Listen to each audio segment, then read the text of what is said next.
नमस्कार दोस्तों। आज मैं आपके लिए एक बहुत ही महत्वपूर्ण टॉपिक लेकर के आया हूँ।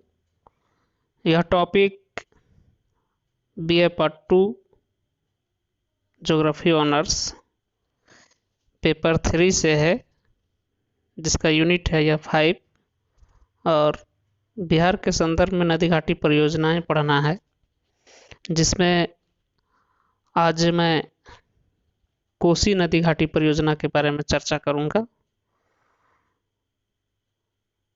यह कोसी नदी घाटी परियोजना जो है वह बिहार में बहुत ही प्रसिद्ध परियोजनाओं में से गिनी जाती है।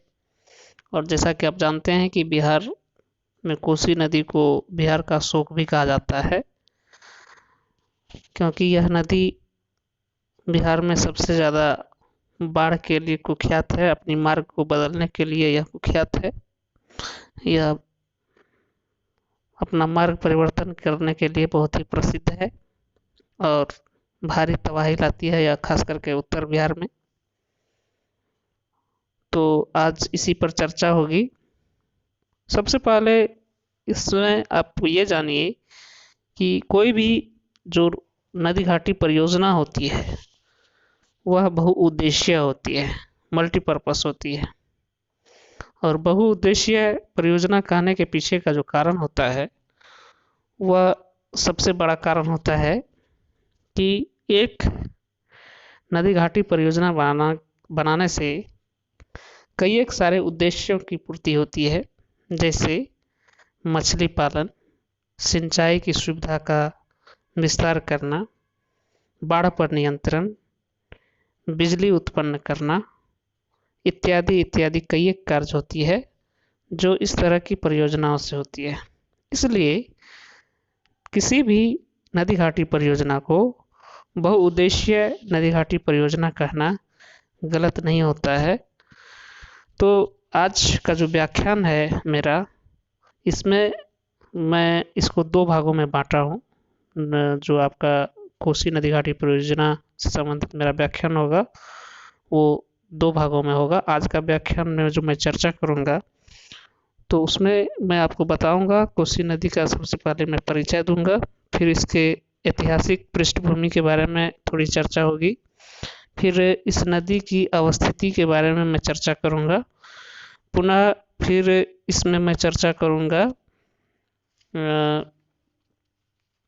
इस नदी के द्वारा जो बाढ़ लाई जाती है इसके क्या कारण हैं, फिर इसका भूगर्भिक संरचना क्या है उसके बारे में मैं चर्चा करूंगा, और फिर इसके बाद मैं बताऊंगा कि यह नदी मार्ग परिवर्तन क्यों करती है, इसका क्या कारण है, इस पर चर्चा होगा।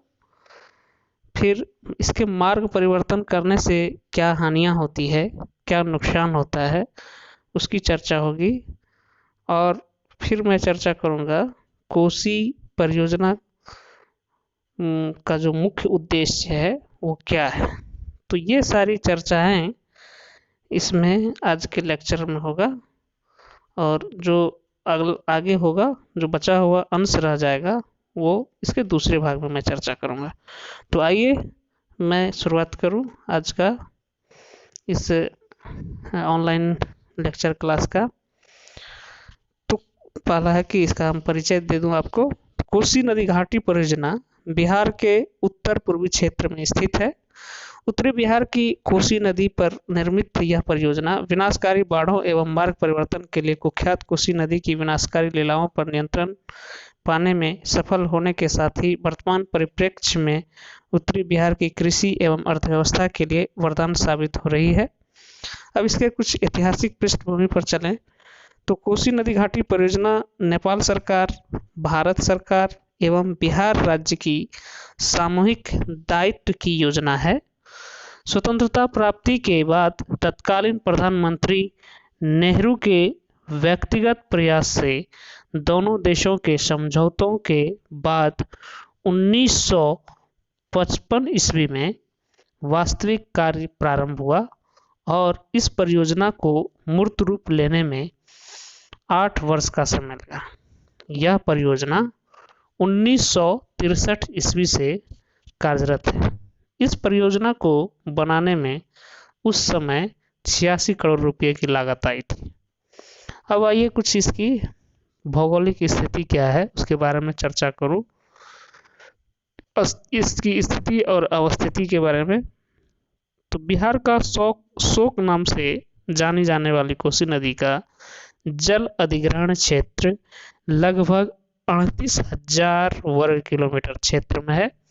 यह पूर्वी नेपाल में हिमालय की उच्च पर्वत श्रेणियों के मध्य सप्त कौशिकी क्षेत्र से निकलती है।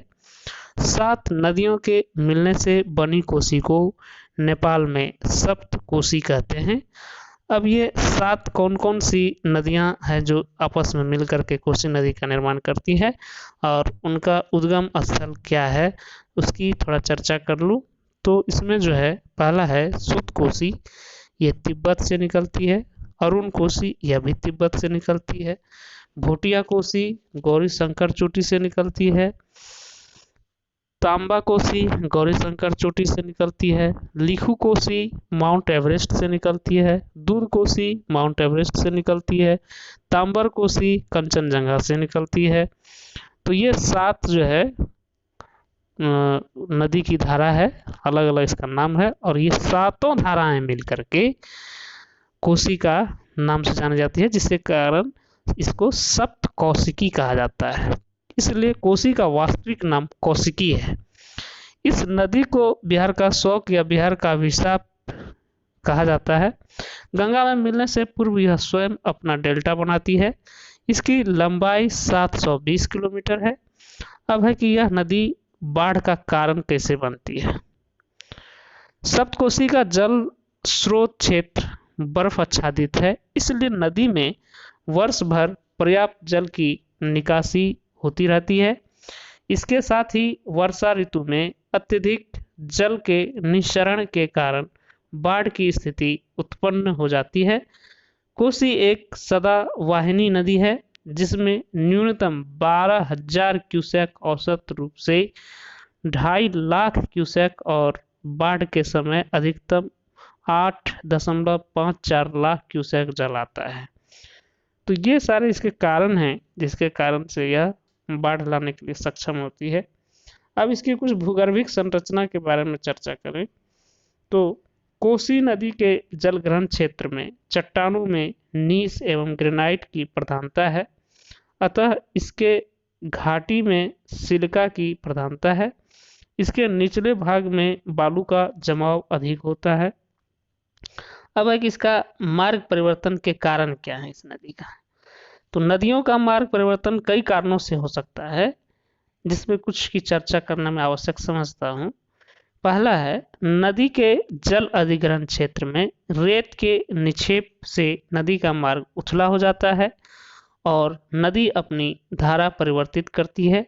दूसरा है, समतल ढाल के कारण नदियों द्वारा बाढ़ के समय पार्श्ववर्ती अपरदन गति तीव्र होता है। तीसरा है, मुलायम जलोढ़ निक्षेपों का सुगमता से अनाच्छादन। विगत 200 वर्षों में यह नदी अपने मूल स्थान पूर्णिया शहर से 150 किलोमीटर पश्चिम तिरजुगा स्थानांतरित हो गई है। तो इस तरह से आप देख सकते हैं कि कैसे यह मार्ग परिवर्तित अपना करते रहती है यह। अब इसका मार्ग परिवर्तन करने से क्या नुकसान होता है, क्या हानि होती है, इस पर हम लोग चर्चा करें। तो कोसी नदी के मार्ग परिवर्तन करने से 4,000 वर्ग किलोमीटर उपजाऊ जलोढ़ मिट्टी का क्षेत्र बालू से ढक गया है और इस स्थान पर बांस, कटीली झाड़ियां तथा पटेर बन गया है। इस विभीषिका के कारण ग्रामीण बस्तियां, परिवहन तथा जनजीवन बहुत प्रभावित हुए हैं। जल प्लावित क्षेत्रों में मलेरिया रोग अधिक देखने को मिलता है। तो ये हो गया इस नदी का मार्ग परिवर्तन से क्या नुकसान है, क्या हानि है। अब आइए कि यह नदी घाटी परियोजना जो है, जो इसका निर्माण किया गया, इसका मुख्य उद्देश्य क्या है। जो इसके उद्देश्य से ही आपको स्पष्ट हो जाएगा कि यह नदी घाटी परियोजना क्यों बहुउद्देशीय नदी घाटी परियोजना कहलाती है। तो इसके जो उद्देश्य हैं उसको इस रूप में देख सकते हैं।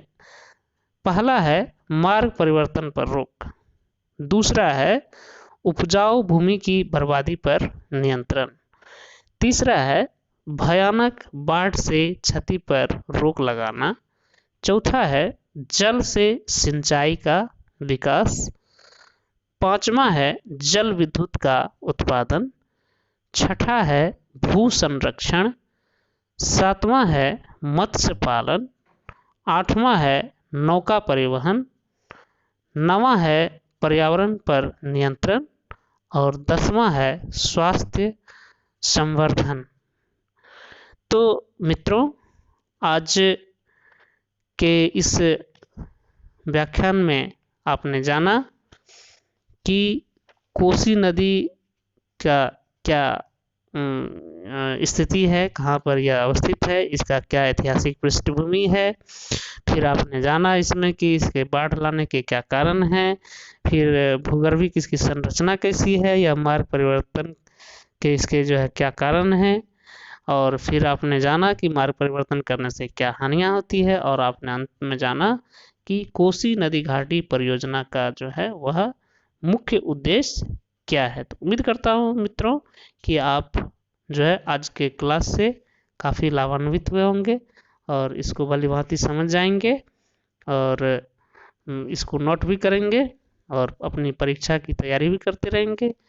तो मिलता हूँ फिर मैं इसके दूसरे इस व्याख्यान के दूसरे अंश में फिर मैं मिलूँगा आपसे। जो इसका बाकी जो बचा हुआ हिस्सा है उसकी चर्चा मैं दूसरे व्याख्यान में करूँगा। तब तक के लिए धन्यवाद। स्वस्थ रहिए, खुश रहिए और घर में जागरूक रहिए और लोगों को भी कोरोना से जागरूक कीजिए। धन्यवाद।